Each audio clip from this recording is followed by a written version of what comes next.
jinnicha, sintetika, tishtiradigan, nafas olmaydigan narsa jo'natdi. Men xv narsa kutgandim. Degan bitta klient chiqib qoldilar. Har bir klientni hurmat qilaman. Sizlarga ozgina возражениясini yopib ketmoqchiman. Biz hamma narsani sotib o'tganimizda materiallarini aytib o'tamiz. Naylon va elastandan bo'lgan. Naylon va elastan nima? Sintetik material. Lekin bu cho'ziluvchan bo'ladi. Haqiqatan ham juda ham mayin. Tanaga yoqimli. Qichitirish esa bilmam qayerdan u klient oldi. Chunki men buni har kuni kiyaman futbolkam ichidan. Men umuman qichitirmayman. Men ularga javob berdim, balkim sizda чувствительный kojadir deb. Ikkinchidan, agar siz yumshoq xb narsa xohlamoqchi bo'lsangiz, oddiy mayka oling. Mana 100% paxtadan bo'lishini xohlasangiz, ko'ring.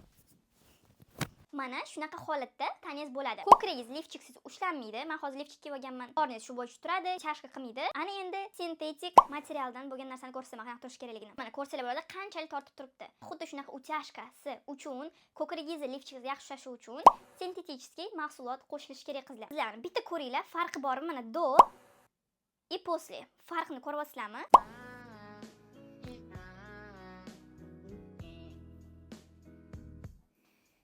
Ko'rsalar bo'ladi.